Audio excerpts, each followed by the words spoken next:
Assalamualaikum warahmatullahi wabarakatuh.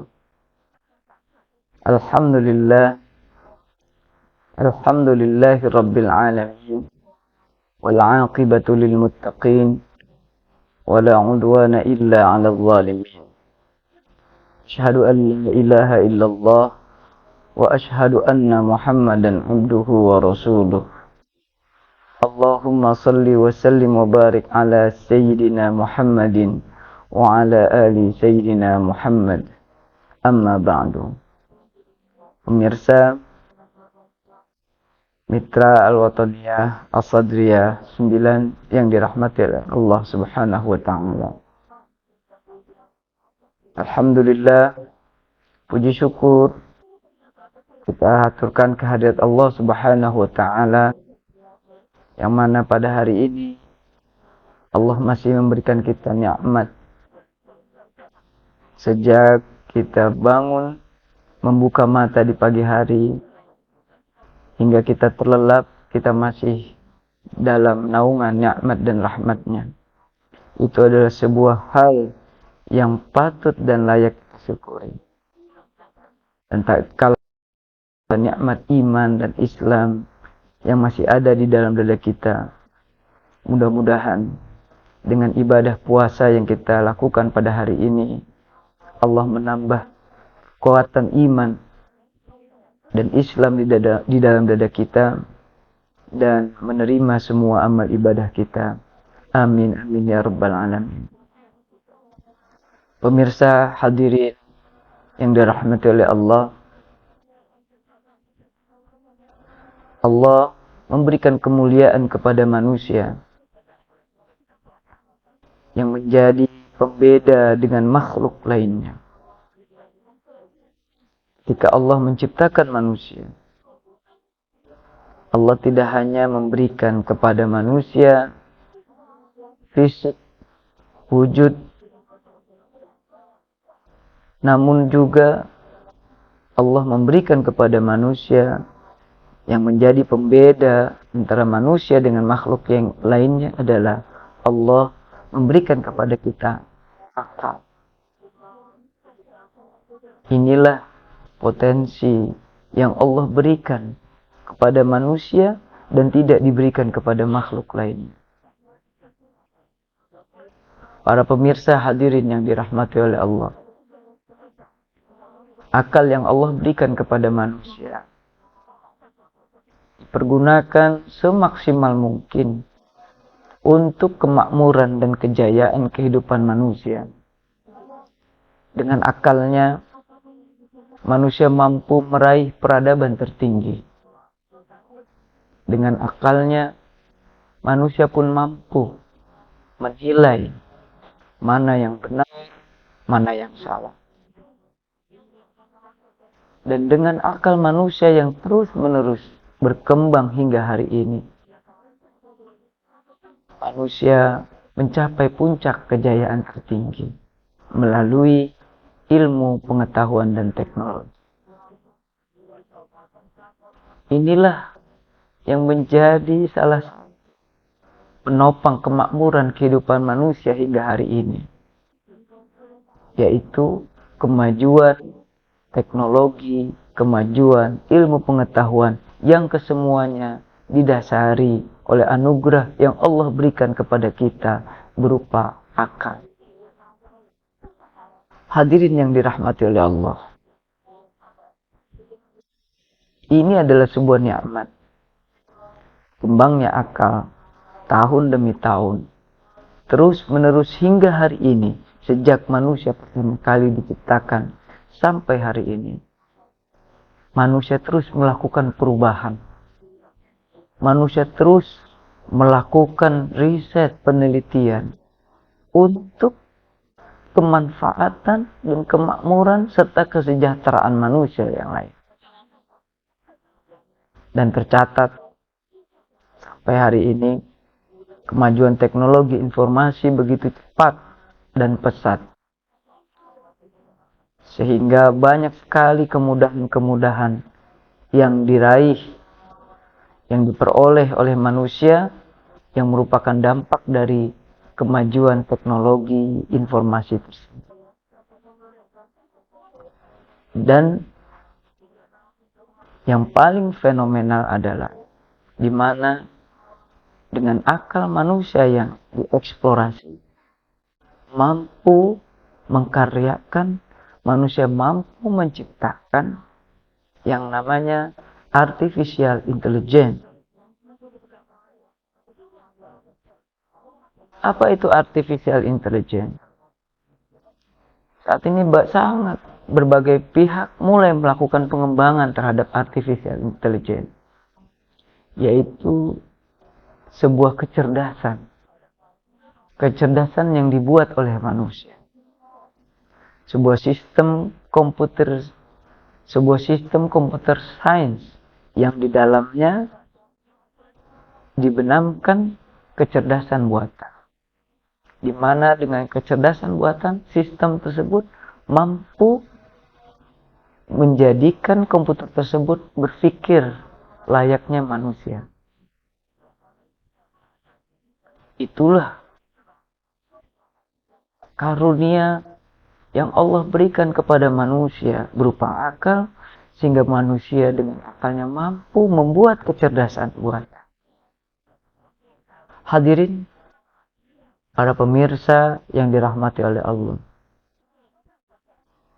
Lalu, dampak apa yang diperoleh oleh manusia akibat daripada ditemukannya artificial intelligence ini? Begitu, kita saksikan terlebih dahulu jeda berikut ini.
Pemirsa hadirin yang dirahmati oleh Allah, Mitra Al-Watoniyah Al-Sadriyah 9.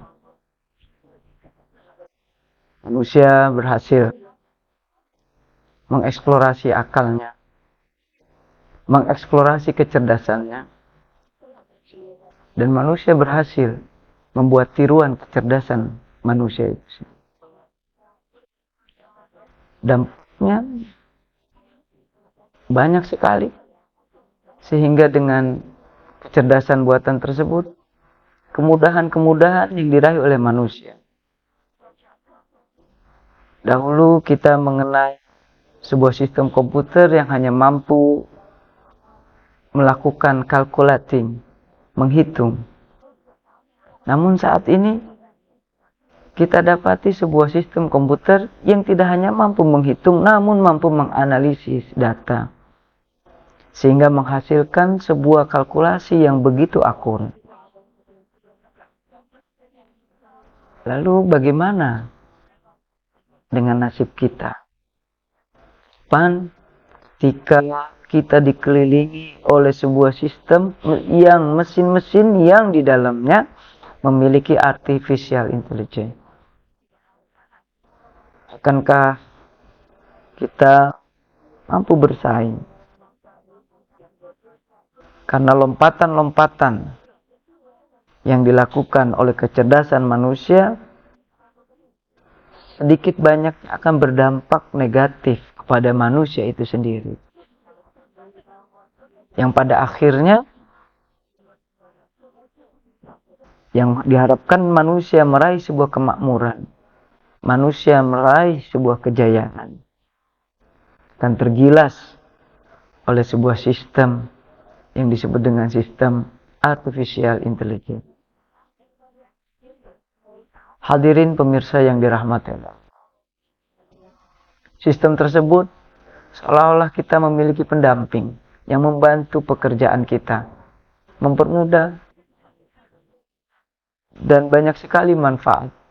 Sehingga seolah-olah sistem tersebut mampu menggantikan seluruh aktivitas manusia. Namun yang perlu diketahui, disinilah di mana kita harus mengeksplorasi sesuatu yang tidak ada pada mesin tersebut, yaitu hati. Di mana mesin-mesin tersebut hanya mampu berjalan sesuai dengan instruksi. Kecerdasan tersebut hanya mampu memberikan data-data akurat tanpa mempertimbangkan kondisi psikologis, kondisi emosional. Dan itulah yang tidak mampu dilakukan oleh artificial intelligence tersebut. Dan itu hanya dimiliki oleh manusia. Inilah salah satu potensi yang tidak mungkin diciptakan oleh manusia itu sendiri. Potensi yang Allah berikan. Di mana dengan potensi hati ini, manusia mampu melampaui lainnya, mampu menjadi manusia yang terbaik, manakala dia mampu mengeksplorasi hati dan jiwanya. Rasulullah Shallallahu Alaihi Wasallam menegaskan bahwa hati adalah tempatnya takwa. Oleh karenanya, di bulan Ramadan ini, di mana hati kita selalu dipenuhi oleh nafsu dan syahwat yang cenderung menjerumuskan manusia ke arah yang negatif, maka di bulan Ramadan ini hati manusia harus terasah agar mampu mengeksplorasi keimanan dan ketakwaan, mampu mengembangkan hatinya menjadi manusia yang paling baik. Ketika artificial intelligence mampu menjawab semua persoalan,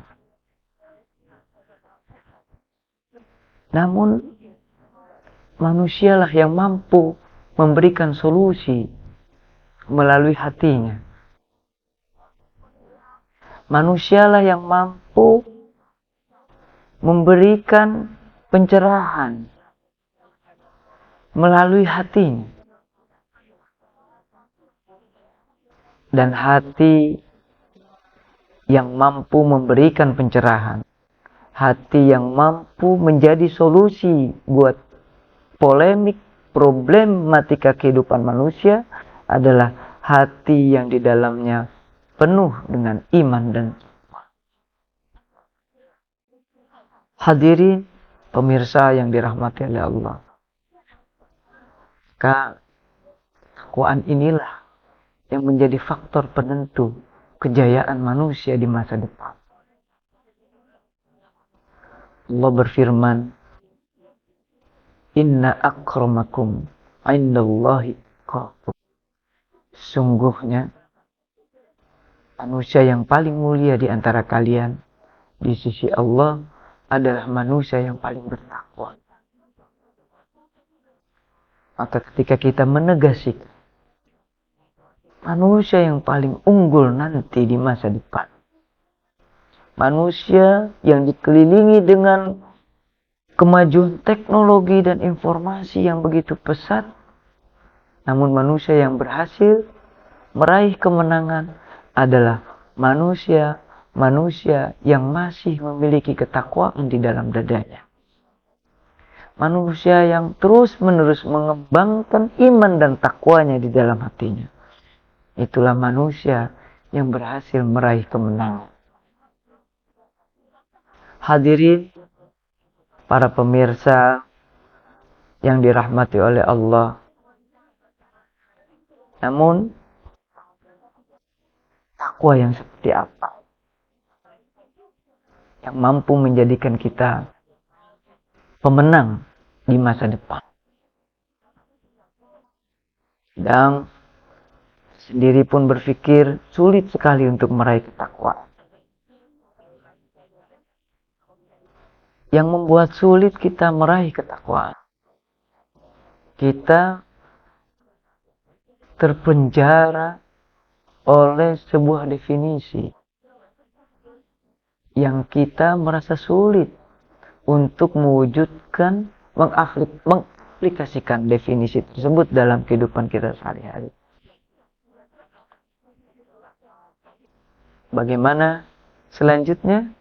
Bagaimana cara kita memperoleh kemenangan dengan ketakwaan kita? Kita saksikan jeda berikut ini.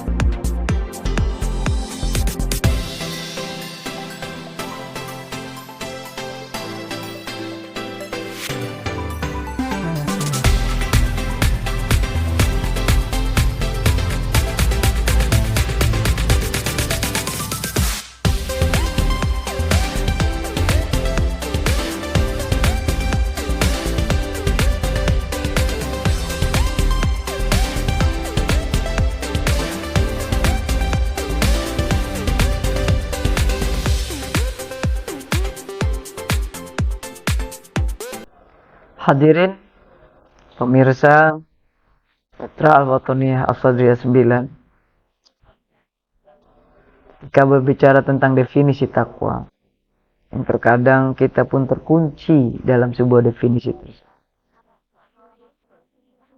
Seolah-olah kita sulit untuk meraih takwa yang sebenarnya. Allah memang memerintahkan kepada kita, ya ayyuhalladzina amanu taqullaha haqqa tuqatih. Wahai orang-orang yang beriman, bertakwalah kamu dengan sebenar-benarnya takwa. Lalu pada ayat yang lain, Allah mengatakan, fattaqullaha mastata'tum. Bertakwalah kamu sesuai dengan kemampuanmu. Sini Allah memberikan sebuah toleransi. Allah memberikan kepada kita bahwa siapapun dari kita mampu meraih ketakwaan itu. Hadirin pemirsa yang dirahmati oleh Allah.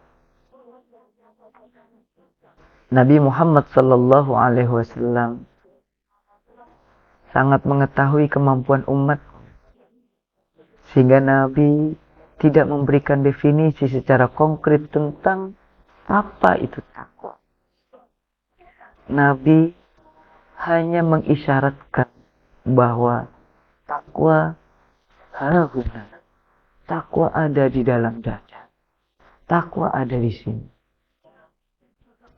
Dan inilah pesan Nabi, agar kita mampu menjadi manusia yang paling mulia, manusia yang berhasil meraih kemenangan, manakala kita mampu mengeksplorasi ketakwaan di dalam dada kita.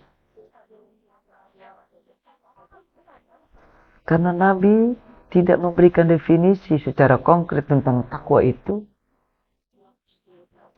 banyak para ulama yang mencoba memberikan definisi agar kita mampu dengan mudah mengejawantahkan nilai ketakwaan dalam kehidupan sehari-hari. Sebagaimana yang populer kita dengar, takwa itu adalah imtithalul awamir wajtinabun nawahi. Takwa itu adalah kita mampu melaksanakan apa yang menjadi perintah Allah kepada kita. Kita mampu menjalankan apa yang diperintahkan Allah kepada kita.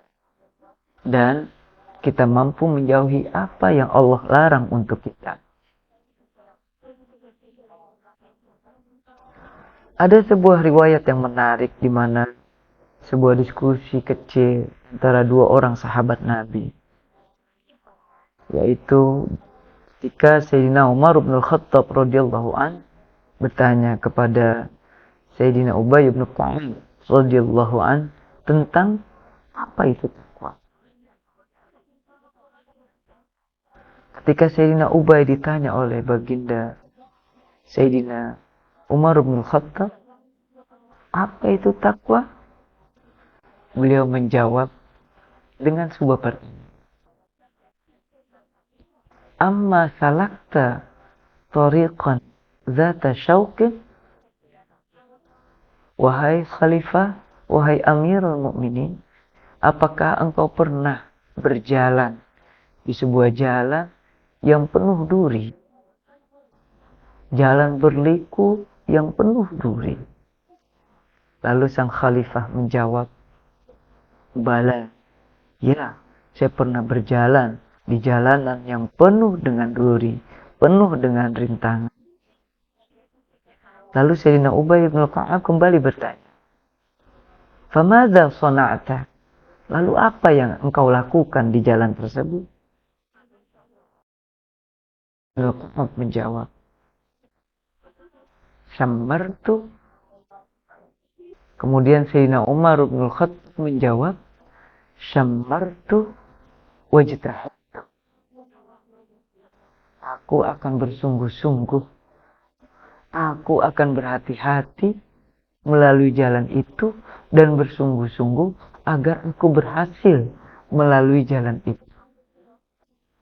Lalu Sayyidina Ubay bin Ka'ab menjawab, hakadha, itulah takwa.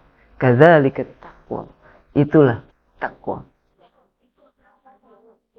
Dari diskusi ringan antara dua orang sahabat ini memberikan kita sebuah pemahaman bahwa takwa itu layaknya ketika kita berhati-hati di dalam menempuh sebuah jalan yang harus kita tempuh, di mana jalan tersebut banyak sekali halangan dan rintangan, jalan yang penuh duri.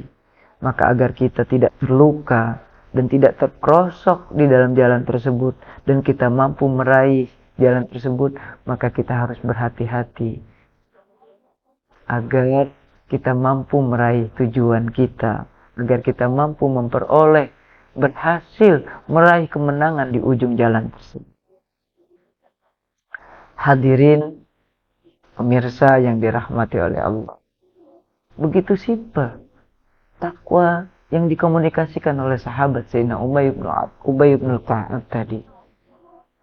Sehingga siapapun dari kita, manakala kita mampu berhati-hati agar tidak terperosok ke lembah dosa dan kehinaan, maka kita sudah bertakwa.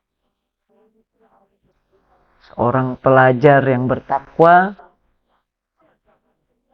yang sedang menempuh perjalanan pendidikan, perjalanan yang berliku-liku, perjalanan yang di depannya berbagai macam hambatan-hambatan, tantangan, maka ketika dia ingin menjadi seorang pelajar yang bertakwa, dia harus berhati-hati di dalam menempuh jalur pendidikan. Hati-hati, jangan sampai dia gagal meraih pendidikan tersebut. Seorang karyawan, dia ingin dikatakan sebagai karyawan yang bertakwa, kapun dia harus berhati-hati menjadi seorang karyawan. Dia berhati-hati dalam bekerja, menjaga kedisiplinannya, menjaga tanggung jawabnya, tidak khianat terhadap atasannya. Maka dia sudah menjadi karyawan yang bertakwa. Begitupun kita, apapun profesi kita, manakala jalan profesi itu sedang kita tempuh. Kita sedang menempuh sebuah jalan profesi yang sedang kita emban hari ini. Menempuh jalan amanah yang sedang kita lalui hari ini. Maka kita harus hati-hati. Jangan sampai amanah, tanggung jawab tersebut malah melalaikan kita dari mengingat Allah, melalaikan kita sehingga kita terjerumus, jatuh, terluka, dan akhirnya kita tidak berhasil melalui jalan tersebut. Kita tidak mampu melalui jalan tersebut. Justru kita malah semakin jauh dari Allah Subhanahu wa ta'ala. Oleh karenanya, sikap berhati-hati di dalam melalui perjalanan hidup ini itu amat penting agar kita mampu meraih takwaan. Sehingga dengan ketakwaan tersebut mudah-mudahan kita memperoleh kemenangan di masa mendatang. Hadirin pemirsa yang dirahmati oleh Allah. Itulah pakaian yang kita rajut di bulan Ramadan ini. Maka di bulan Ramadan ini kita diminta untuk mampu mengendalikan diri kita. Tidak sembrono. Mengendalikan nafsu kita. Mengendalikan hati kita. Agar kita tidak terjatuh ke dalam lembah dosa dan kemaksiatan. Tidak terjerumus. Agar kita kembali kepada jalan kita. Jalan menuju kemenangan yang sudah Allah persiapkan untuk kita. Mudah-mudahan bulan Ramadan ini mampu menjadikan kita hamba-hamba yang bertakwa. Dan bulan Ramadan ini mampu membawa kita meraih keberuntungan dan kemenangan. Allahumma ja'alna minal maqbulin al-faizin birahmatika ya arhamar rahimin. Kurang lebihnya mohon maaf. Wal'afu minkum. Assalamu alaikum warahmatullahi wabarakatuh.